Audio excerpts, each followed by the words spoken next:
Thank you, Paul. Kia ora koutou katoa. Hello, everybody.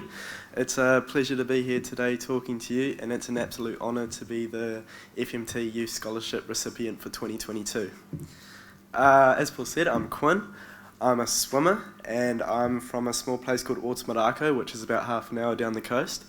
And I grew up in Otamarako, went to the little primary school there, had about 80 kids, and that's where I learnt to swim actually, in the little 12-metre pool they have there. So, yeah. I'm currently attending Hamilton Boys High School. I'm in the hostel there.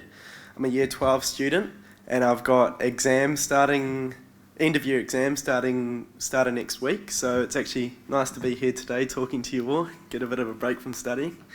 So I come from a family full of teachers. My grandmother, my mother, father, sister, auntie, uncle, all school teachers. So that's why I'm not going to be a school teacher. We actually own an avocado block out at Otamarako, so I'm quite interested in the agribusiness side of things. So yeah, that's what I want to do for my career. Today I've whipped together a bit of a slideshow for you, just going over some of the things I've done in the past and some of the things I'm hoping to do in the near future. So yeah, let's crack into it. In the world of swimming, anything over 10 kilometres is considered a marathon swim. So in 2019, I started open water swimming, and then I was like, oh, let's have a go at a marathon swim, 10k, and did a couple, and I was like, oh, it's not bad.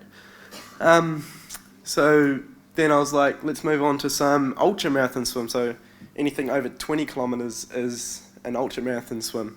So in 2020, right at the end of 2020, in December, I did my first ultra marathon swim, which was a double crossing of Lake Rhodeidi, which was 30 k's. And I said to my coach, oh, it's going to be easy. All I have to do is not stop swimming. I just keep going. And she said it's a lot. It's harder than it sounds. And she was right. It was very hard. I had to go to a pretty dark place in order to finish. But we made it through. And about 8.5 hours later, I was done. And I other than having to go to a pretty dark place to get myself to keep going, I actually enjoyed it. So yeah, it was fun. Then we moved on to Lake Taupo. So after I'd done Lake Rhodeidi, I moved on to Lake Taupo, which was 42 kilometres.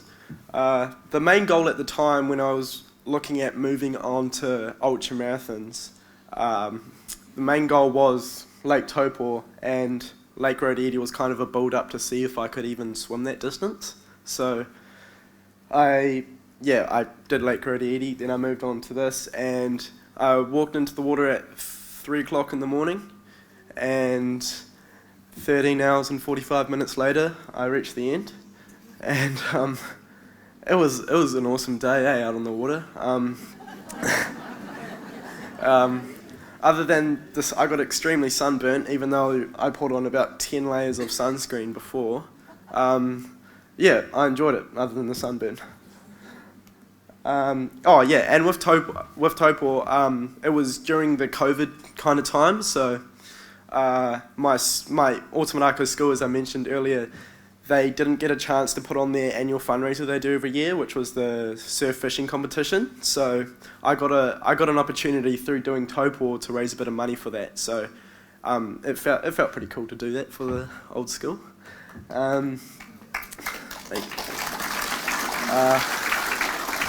Then a month after Taupo, I got the opportunity to do the Westpac chopper swim. So that was from Waiheke Island back to one of the bays. I can't really remember which one it was at the moment.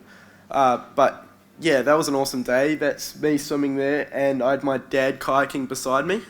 So it was a really special day, and it was like that all day, really nice and flat. So that was a really cool day out on the water, and for a great cause as well. So the ultramarathon swims I've done this year. So I had a crack at the Cook Strait at the start of this year, which is 25 kilometres from north to south. As you can see in that photo, it's not too bad, it's a little bit choppy. That's me swimming there, and that little IRB beside me as my support people for Rush. And yeah, it's not too bad in that photo, but about half an hour after that photo was taken, the wind started to pick up. The waves started smashing me.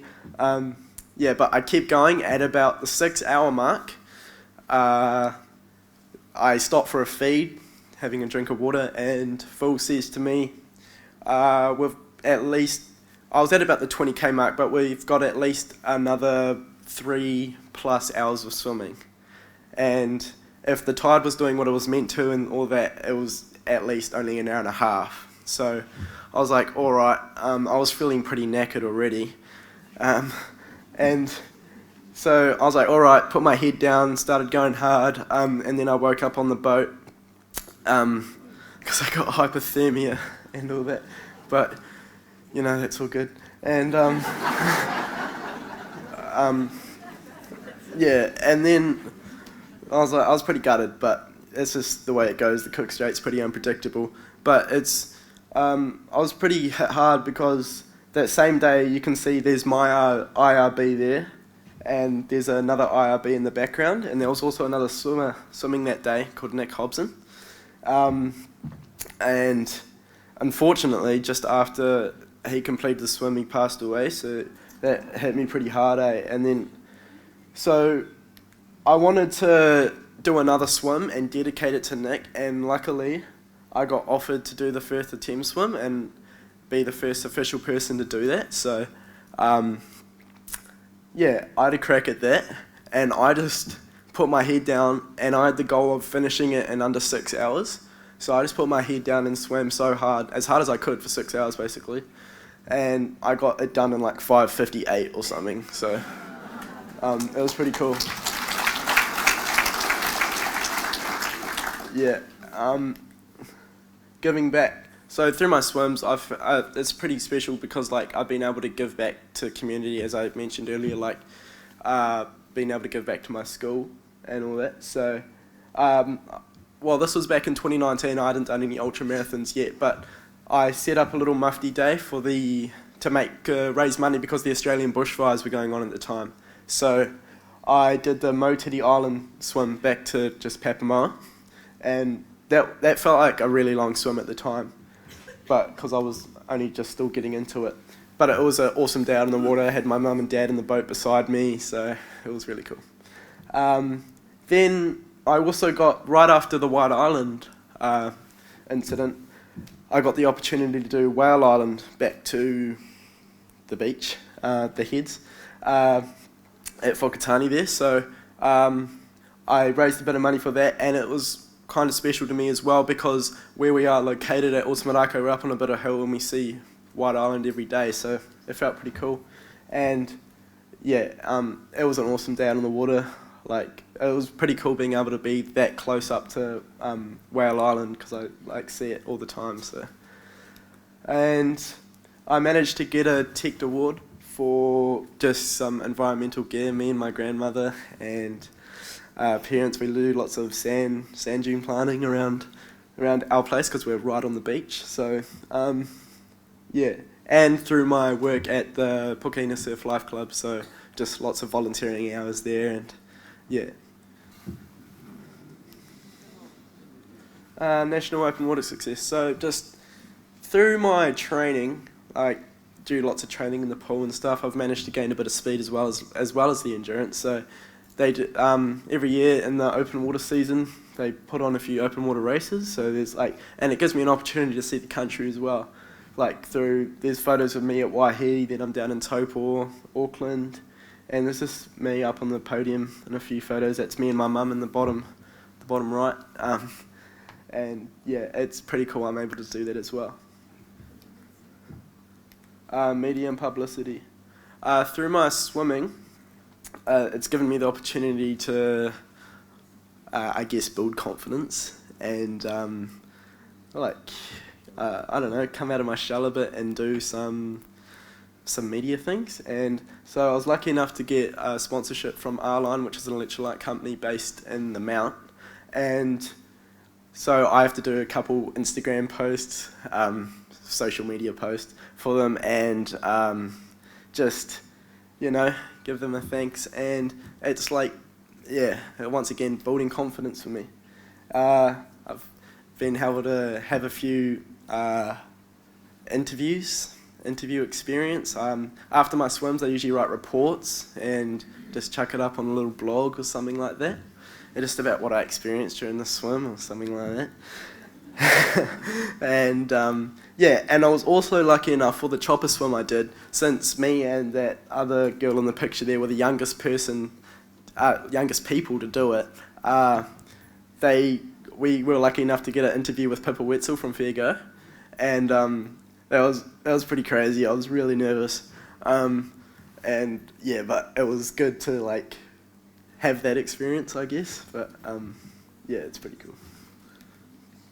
Current goals. So first off, at the start of this year, July. In July, New Zealand held the first ever New Zealand Ice Swimming Champs, which is swimming in water that's below 5 degrees. And I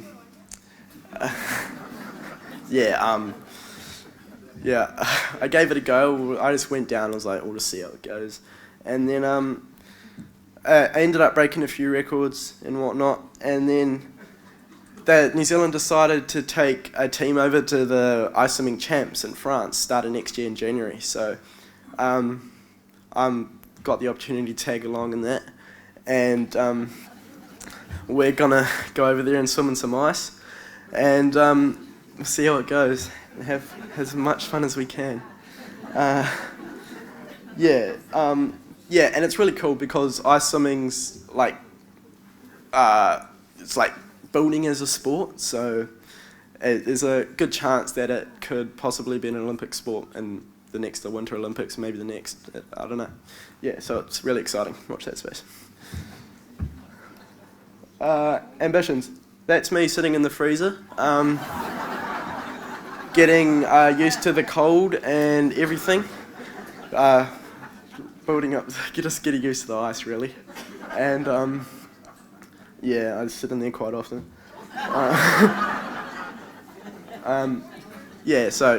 Ambitions. So hopefully this year, maybe the start of next year, February maybe, Pukahina Surf Life Club, which is the club I'm part of, is planning to put on the the longest rescue attempt. So I'm going to be swimming with the club from Motiri back to Makatu, and we're going to try raise a bit of money because they're trying to actually build a new club rooms. So it's pretty cool. Marathon swim to raise money every year up in Auckland. They just do a marathon swim to raise money for a different charity, so I'm going to be doing that as well. And as I mentioned earlier, through my training and in the open water season and all that, build up a bit of speed, so I compete in the New Zealand Open Water Champs and all that, and it just gives me a chance to see where I'm at against the other swimmers and just get that racing feel, which is pretty exciting. And so through my swimming as well and through the swimming community, I get the chance to go overseas, and Rarotonga, I've been offered to go over there and get a bit of work experience and teach some of the people over there to swim, because believe it or not, quite a lot of people do not know how to swim over there, even though they're surrounded by water. So that's going to be a cool opportunity as well. And of course, I'm not going to let the cook straight get away from me. I'm going to get that done one day. It's not going to get away from me. I just want to say thank you, really. I want to give a big thank you to FMT for giving me this opportunity and allowing me to pursue my sporting career, I guess. And I want to thank my family, my friends that I've made along the way, and all my coaches that have taught me a lot of the things that I have gained from my sport, I guess. And just a huge thanks, really. And thank you for allowing me to come and speak to you all today. Thank you.